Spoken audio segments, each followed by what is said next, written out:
Hi guys, how's it? Kia ora to my Kiwi whānau. Good day to everyone else. Howdy from a hot summer Texas here, man. Yes, so the Springboks arise victorious. Final score of 32-29 from Loftus. Just got done finishing the game. Anybody that came out to my live, thank you for coming out and viewing and hanging out with me for a bit. And we can kind of talk about this game, my man of the match, what I'd like to see change going forward, and we will go from there. You guys let me know what you think. 32-29. I am not a drinking man, as I've mentioned in many of my other videos, but damn, this game made me want to drink. Starts off quick. Loftus Versfeld, second minute in. Horrible handling errors by the Springboks throughout this entire game, and it just looked very rusty.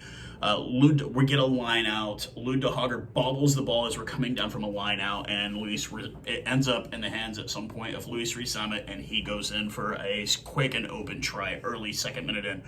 Like I said, horrible handling errors. First 5 minutes of the game, we looked really bad. Couple minutes later, about 6 minutes later, Dan Biggar gets a bit of open space, goes for the drop goal, and it's 8-0. 8 minutes into this game. It's not looking good for the Springboks, and it didn't look good for us in the first half at all, to be completely honest with you. Elton Yankees, they get a penalty off a scrum.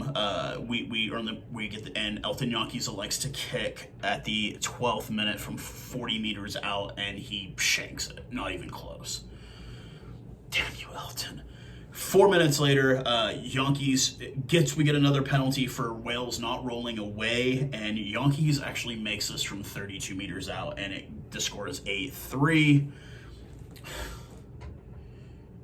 Loftus gets a penalty at the 18th minute for infringement, and Dan Biggar kicks the penalty. It's good. He's 1 of 2 for the day, and it is 11-3 at this point, 18 minutes into the game. Yankees, another penalty on the Welsh it's a Roland on Will Rowlands, and not a very long kick, and Yankees shanks it again. He's now 1 of 3 on the day. 31st minute in, Loftus Versfeld off of a just horrible line out on our part. We're not doing the set pieces correctly, and he gets his second one in, and Biggar kicks it over. Who had 3 on kicking for the day. It comes 18-3.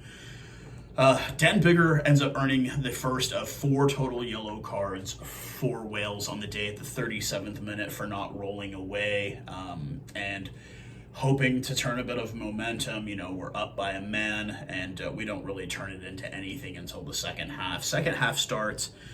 Great lineup. Great line out. Monambi gets it in early. First try of the year for the Springboks, and it becomes 18-10. At this point, Yankees is already gone. They've brought in Willie LaRue to play fullback. They've moved Damian Willemse. I think him and Willemse were kind of just covering the fly half position. If Damien Willemse goes 1 of 1 for kicking at that point, it becomes 18-10. 3 minutes later, we bring in the bomb squad. We bring in Kitsoff, Marx, and Kalk into it, and the momentum changes almost immediately at this point. The first 15 minutes of the second half, we were running the game. We were running the field. We were playing really solid. We were covering everything good, tackling good, but it just wasn't really turning into a lot of points at that time.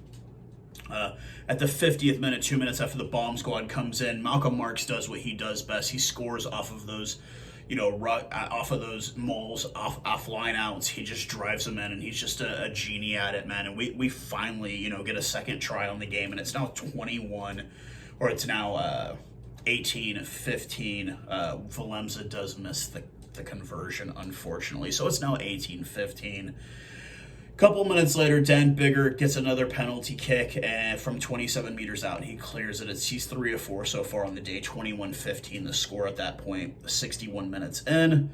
4 minutes elapses, a couple of different phases. Cheslin Colby finally gets a kick from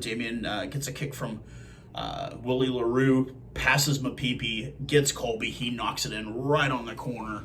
Gets it across. Absolutely awesome. Third try of the game. Cheslin Colby doing what he does best.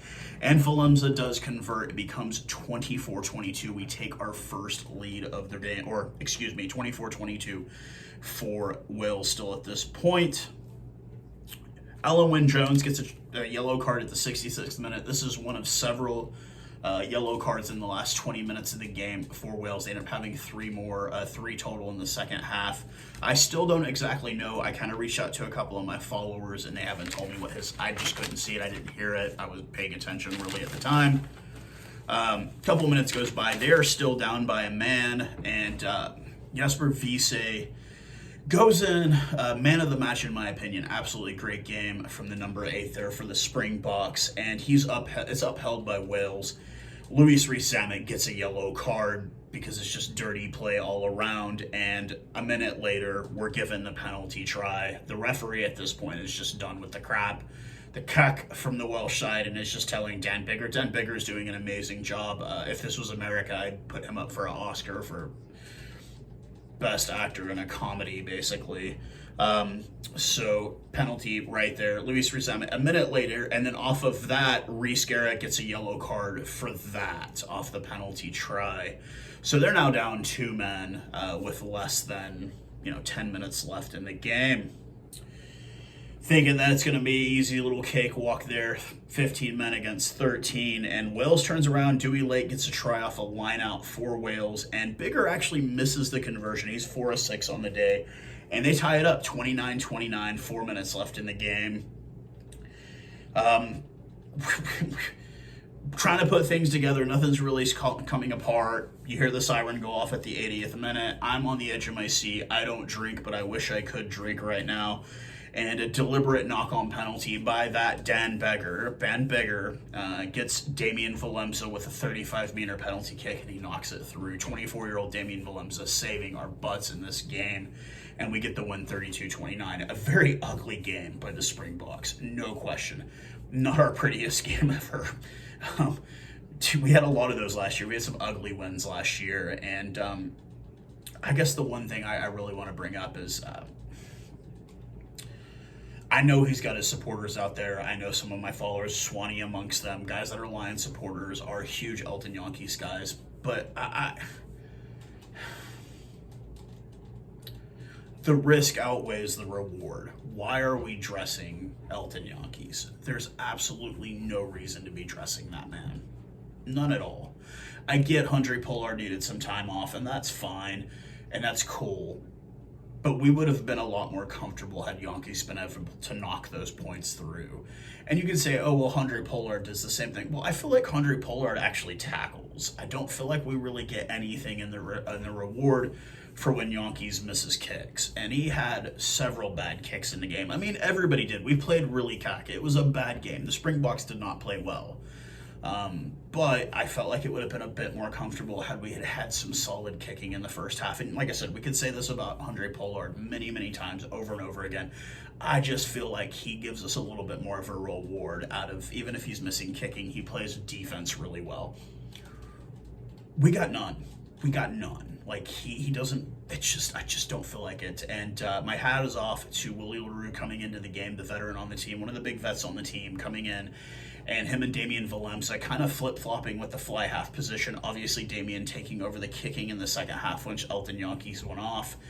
And, Willie LaRue just kind of being that train conductor there in the back, kind of just running everything, really, really doing some really solid kicking, playing very, very well. There's times where, Willie bobbles the ball a lot. No, he played very, very well when he came in as a relief. Like I said, he kind of played the train conductor at the back of the engine there, kind of just keeping everything going. And, of course, the bomb squad coming on and showing that that's our bread and butter. Our forwards are bar none. We have some of the best forwards in the entire world, and I've got no bearings about that. We just played really sloppily. The first 5 minutes of the game was some of the worst rugby I've ever seen us play. And, we got the momentum in the second half. We got just enough to get the win. And we won by the skin of our teeth, by the hair of our chinny chin chin.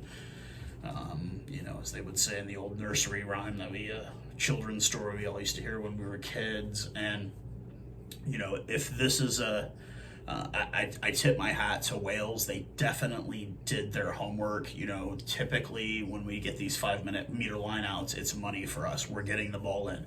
No, they were putting pressure on every time we got off these 5-meter lineouts. You know, granted, we had some really bad ball handling at times, Luda Hogger leading to that first try, but like Wales did their homework. They figured out, you know, they couldn't beat us in the scrum, obviously, but on our lineouts, they really did their homework. When we got the ball, they were pushing on us really, really hard. Even with 2 men down, they were holding us, and I tip my hat to Wayne Pivac. They definitely did their homework. With that being said, obviously going forward, do we need to see a change? Yes, of course we do. Of course we need to see a change. And I think the big change is we don't need to see Elton Yankees playing anymore in the uniform. Unless it's absolutely we have no choice. I don't want to see Elton Yankees playing.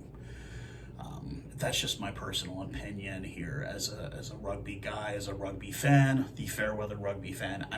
I would be completely okay if I never saw Elton Yankees play another game in the green and gold. Just my personal opinion, guys. But I'm pretty sure everyone over in South Africa is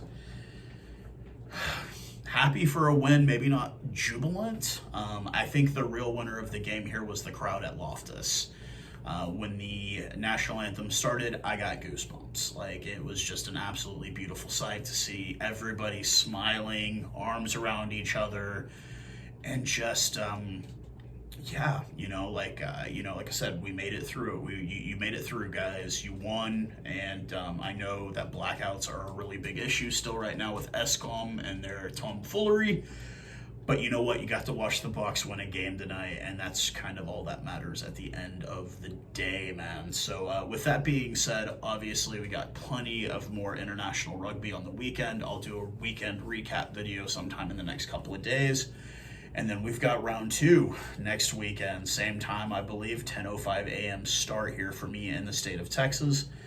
And I hope everyone is safe and has a great rest of their weekend. Happy 4th of July to my American followers, as I'm going to go watch fireworks tomorrow with the girlfriend in Roanoke, Texas, home of Anton's Meat and Eat. You can never go wrong with Anton's if you're in North Texas. So any of you guys that are out there, I hope you have a good weekend, like I said, and I will talk to you again very soon. Cheers, guys.